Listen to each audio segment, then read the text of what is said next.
Este episodio de Análisis Viva es presentado por Viva Forum. Viva Forum busca ser el espacio de reflexión global sobre el sector bursátil más importante de su tipo. Contaremos con 5 paneles con duración de hora y media durante 4 días del 19 al 22 de octubre. Acompáñanos registrándote en la página vivaforum.com y forma parte de este evento. No te lo pierdas. ¿Qué tal? Bienvenidas, bienvenidos. Mi nombre es Salvador Leal y esto es Análisis Viva, un repaso breve de los acontecimientos que afectaron los mercados financieros durante la semana que termina y un vistazo a lo que viene en la semana que comienza. El día de hoy nos acompaña Adrián de la Garza, director de estudios económicos de Citibanamex. Muchas gracias por estar con nosotros en este Análisis Viva, Adrián. Muchas gracias por la invitación. Saludos a ti y a tu público. Si te parece bien, vamos al análisis. Comenzamos con la publicación de las minutas de Banxico que nos permiten conocer un poco los entretelones de la decisión de política monetaria que se dio hace algunos días. ¿Por qué no nos platicas un poco acerca de esto? Publicó Banxico su minuta de la decisión de política monetaria de septiembre y lo que encontramos nosotros es que mantuvo lo que llamamos el tono paloma. Como sabrán, normalmente cuando hablamos de política monetaria se utilizan mucho estos términos de paloma o halcón cuando hablamos, por ponerlo de forma simple, sesgos hacia mayores disminuciones de la tasa de interés o mayores incrementos a la tasa de interés. Y acá lo que encontramos es que hay ciertos elementos que dan soporte a la idea de que puede continuar la disminución a la tasa de interés. En la última decisión de política monetaria hubo unanimidad en torno a la decisión de disminuir la tasa de interés en 25 puntos base para llegar a una tasa de interés de referencia de 4.25%. Y en la explicación que encontramos en la minuta por los 5 miembros de la Junta de Gobierno, pues encontramos, como ya decía, ciertos elementos que apoyan esa decisión. Vimos, primero que nada, mucho consenso en torno a que hay todavía una actividad muy débil en la economía. Sí, hay también consenso en torno a que hubo cierta recuperación en junio y julio. Sin embargo, sí se mantiene la actividad bastante débil, con un mercado laboral todavía deprimido. Muchos acuerdos también entre los miembros de la Junta de Gobierno de que persiste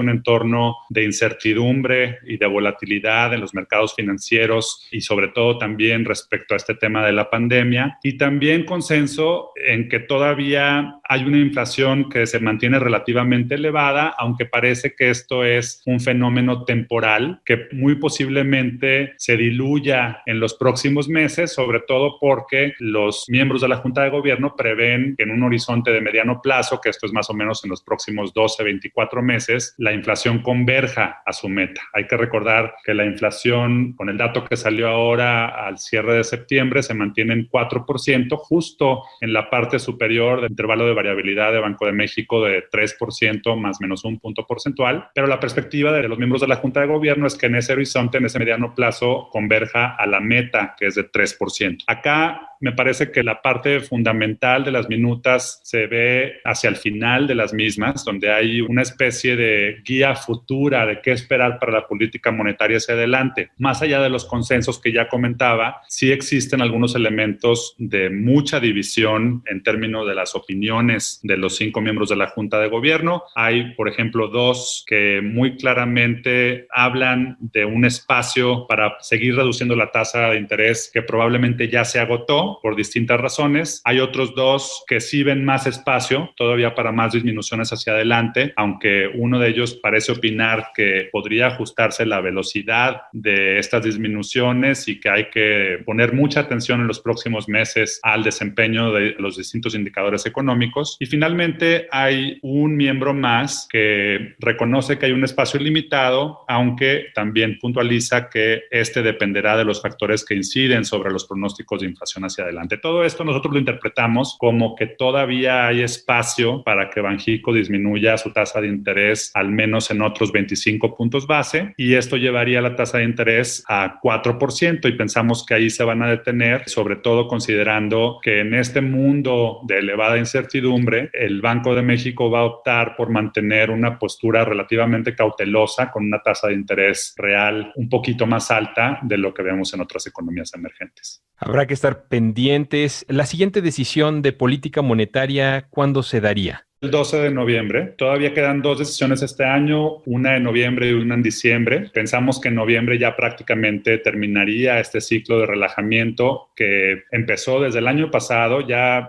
si recuerdas bien, el año pasado nos ubicábamos en una tasa de interés de 8.25%, la más elevada en al menos una década. Y empezó Banxico a disminuir su tasa de interés. Desde entonces, la manera en cómo fue disminuyendo la tasa de interés se aceleró con la pandemia. Primero había empezado con decrementos de 25 puntos base y después, a partir de marzo, empiezan decrementos de mayor magnitud, de 50 puntos base, justamente respondiendo a esta crisis muy profunda en la que nos introdujimos por el tema de la pandemia y las consecuencias económicas negativas que esto tuvo. Sin embargo, pues ya después de tantas disminuciones, pues llega un punto en que empieza a agotarse ese espacio para seguir disminuyendo la tasa de interés porque se perciben ciertos riesgos. Entonces, pues básicamente está esa decisión del 12 de noviembre. Pensamos que ahí pueden disminuir más, 25 puntos base, y a partir de ahí y para el próximo año, si bien con cierta incertidumbre, pensamos que va a permanecer la tasa en este nivel de 4%.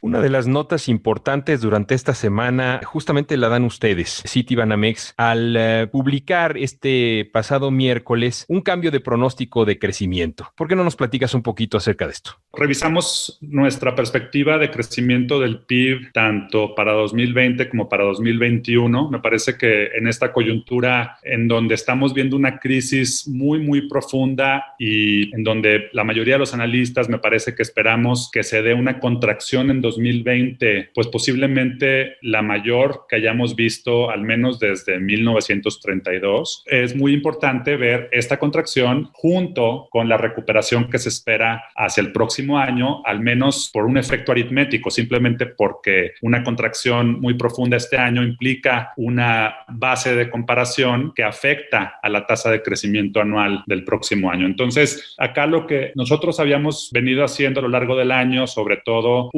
antes de la pandemia, reconociendo la debilidad en la que ya se encontraba la economía, y posteriormente con la pandemia esta debilidad pues se exacerbó, se profundizó, era revisar a la baja continuamente las expectativas nuestras de crecimiento para el año. Ahora lo que hicimos es revisar al alza. Revisamos un poquito al alza 2020 y esto básicamente implica un menor rebote el próximo año, y entonces revisamos también a la baja el crecimiento para 2021. Antes teníamos una contracción para este año de 11.2%, ahora prevemos que va a ser de 9.8%, menor a la que teníamos hasta hace unos días, y al mismo tiempo para 2021, cuando preveíamos antes un crecimiento de 4.1% para la economía, ahora creemos que va a ser de 3.5%. Hay básicamente dos razones que explican esto. Uno es el mejor desempeño del sector externo. En particular, por ejemplo, te comento que nuestros colegas en Nueva York han revisado al alza sus pronósticos de crecimiento para la economía de Estados Unidos. Antes preveían, por ejemplo, una contracción de 4% para ese país. Ahora creen que va a ser de 3.6% esa contracción, o sea, un poquito más baja. Y esto, desde luego, tiene un impacto sobre la economía mexicana a través de múltiples aristas, no nada más por un tema de comercio internacional, de todo. Sabemos que Estados Unidos es uno de nuestros principales socios comerciales, el principal por mucho, pero además, por ejemplo, en términos de remesas, lo que esto implica para el mercado laboral en Estados Unidos y nuestros connacionales allá, que tengan la posibilidad de enviar recursos a sus familias, pues eso también ayuda cuando una economía en ese país está un poquito más fuerte. El segundo elemento son mejores datos en ciertos sectores del mercado interno que lo que esperábamos, sobre todo puntualmente para julio y también todavía en agosto. Acá lo que nosotros hemos venido haciendo es, sobre todo a la luz de esta pandemia, es dar un seguimiento muy puntual a indicadores de alta frecuencia. Si quieres, luego te platico más sobre esto, pero lo que hemos visto es que los sectores que tienen menor riesgo asociado al COVID han sido en el margen más resilientes. Y sin embargo, aquellos sectores que están más expuestos al COVID, posiblemente porque hay un menor distanciamiento social entre empleados, con clientes, etcétera, como puede ser en el sector sector de restaurantes, en hoteles, en general, el sector turismo, por ejemplo, estos sectores pensamos que van a estar todavía más afectados de lo que pensábamos, pero en el neto sí implica que en el corto plazo hay una menor afectación y esto implica una mejor perspectiva para el crecimiento o para una contracción menor este año. Yo creo que el tema muy importante aquí es reconocer que a pesar de esta revisión, pues cuando hablamos de una contracción de casi 10% de la economía, sigue siendo una contracción muy, muy profunda. Pensamos que más allá de estos efectos de corto plazo, sí podemos esperar que veamos un sector externo que siga siendo el motor de crecimiento hacia adelante en el resto de 2020 y en 2021, pero que el mercado interno va a permanecer bastante apagado. Sí nos preocupa mucho, por ejemplo, el mercado laboral, indicadores del mercado laboral que siguen haciendo notar una debilidad muy profunda, muy desafortunadamente, no necesariamente con una tasa de desempleo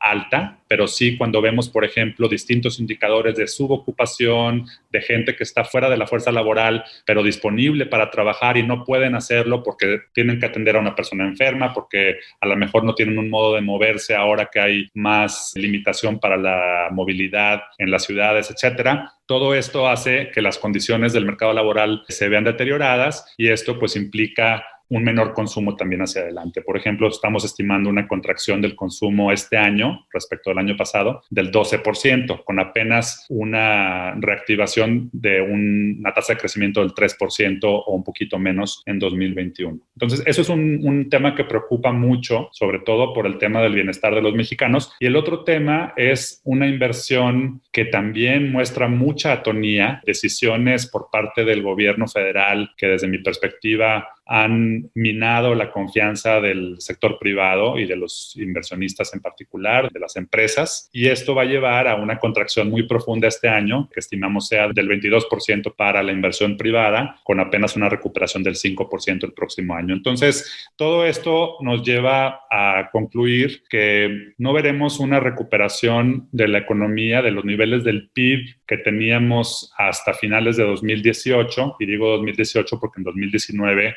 también vimos una contracción muy chiquita de 0.3%, pero sí se contrajo la economía. No veremos los niveles del PIB que teníamos en 2018, sino hasta mediados de 2025. Y si lo vemos en términos per cápita, estamos hablando de una recuperación hasta 2031. Entonces estamos hablando de una década perdida que nos preocupa mucho y que creo yo que implica pensar muy bien nosotros como sector privado, desde luego el sector público, el gobierno federal, de qué mecanismos pueden implementarse para tratar de corregir el rumbo. Y me parece que esto es urgente, sobre todo a la luz de la pandemia, que sigue introduciendo elementos de incertidumbre muy importantes que pensamos van a prevalecer en el mediano plazo. Con este análisis que nos das, ¿qué elementos crees tú durante las siguientes semanas que hay que poner atención? ¿Crees que para el final de año hay espacio todavía para el optimismo, para una disminución quizás todavía más fuerte de estos rangos? ¿O crees que, pues muy por el contrario, la trayectoria ya está trazada?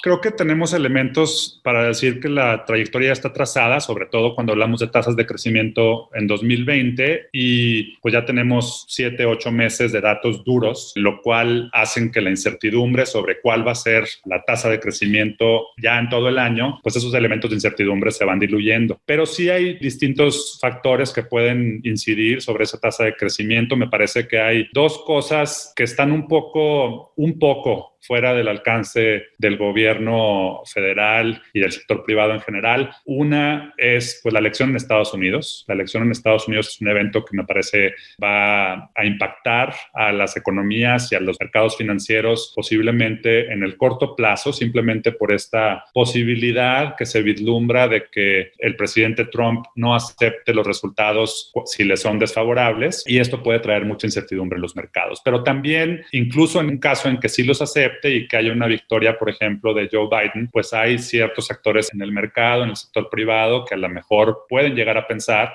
que una victoria así podría tener una incidencia negativa sobre el crecimiento de la economía norteamericana y en ese sentido, pues lo que esto implica para México y para el resto del mundo. En ambos casos creo que puede haber una recuperación importante de la economía norteamericana, pero bueno, solo el tema de la elección per se creo que puede introducir riesgos importantes y elementos de volatilidad importantes en los mercados financieros. El otro tema es el de la pandemia. Estamos viendo en muchos países, en Estados Unidos definitivamente, en algunos estados de Estados Unidos en particular, en algunos países como en España, rebrotes importantes del virus. En el caso de México no es así hasta estos momentos, desde luego porque la pandemia en su primera fase, pues me parece que nunca terminó. En el caso de México seguimos viendo número de casos muy elevado semana a semana, número de fallecimientos también muy desafortunadamente muy elevado semana a semana. Esta semana, el lunes, me parece, tuvimos pues un ajuste a la metodología de la Secretaría de Salud para contabilizar los casos y los fallecimientos y más bien la gente que termina entrando a la base de datos abierta que comparte la Secretaría de Salud al público. Y todo esto me parece que abona a mantener la incertidumbre de forma elevada. Entonces, ¿qué puede pasar con el tema de la pandemia? Pues podemos ver definitivamente un rebrote en el número de casos y el número de fallecimientos, por ejemplo, porque se conjuga con la temporada de influenza y esto puede tener un efecto negativo también sobre la incertidumbre en general, pero sobre todo ya hablando de actividad económica, pues no necesariamente instrucciones por parte del gobierno de que la gente permanezca en casa otra vez, de la forma como lo hizo en abril y mayo y todavía en algunos meses siguientes, pero sí a lo mejor pues miedo por parte de la población de salir y contagiarse, etcétera. Entonces creo que va a ser importante dar mucho seguimiento de forma muy puntual a esto, estar muy alertas. Creo que sí está en nuestras manos en particular tratar de mitigar esto, estando muy conscientes pues de las medidas de mitigación, del uso de cubrebocas, del distanciamiento social, de todo ese tipo de medidas. Te comentaba hace unos momentos, por ejemplo, que nosotros hemos venido dando seguimiento muy puntual a distintos indicadores, tanto desde el punto de vista de salud como desde el punto de vista económico, para ver exactamente qué está pasando en la economía en tiempo real, porque difícilmente podemos atenernos solamente a lo que publica INEGI, Banco de México, la Secretaría de Hacienda, etcétera, porque esos indicadores son muy buenos, pero normalmente presentan un rezago de 1, 2, 3 meses y a lo mejor nos perdemos un poco ese sentimiento de cómo viene la economía en el muy corto plazo. Entonces, acá ha sido importante dar seguimiento, monitorear indicadores de más alta frecuencia, como por ejemplo estos indicadores de movilidad que han publicado distintas compañías de tecnología y que lo que vemos es que sí, cada vez más hay una mayor movilidad, hay un desconfinamiento de la gente, a pesar de que la pandemia está lejos de estar domada. Entonces, sí me parece que en ese sentido debe de prevalecer la cautela y sí tratar de rehacer nuestras vidas tomando en cuenta toda esta cautela, sobre todo pensando que pues es una pandemia que muy probablemente permanezca con nosotros, con el resto de los países, por muchos trimestres. Adrián, te agradecemos mucho el panorama que nos das el día de hoy. Muchas gracias de verdad por acompañarnos en Análisis Viva. Salvador, un gusto. Él es Adrián de la Garza, director de estudios económicos de Citibanamex. Y a ustedes que nos escuchan, muchas gracias también. No olviden suscribirse a nuestro podcast en las distintas plataformas que tenemos disponibles y compartirlo con todos sus contactos. También los invitamos a que nos sigan en nuestras diferentes redes sociales y que entren a nuestra página de internet viva.mx para la información más completa del mercado de valores en México. Este episodio de Análisis Viva fue presentado por Viva Forum. Regístrate en la página vivaforum.com para ser parte de este evento que se llevará a cabo del 19 al 22 de octubre. No te lo pierdas. Análisis Viva es una producción de la Bolsa Institucional de Valores.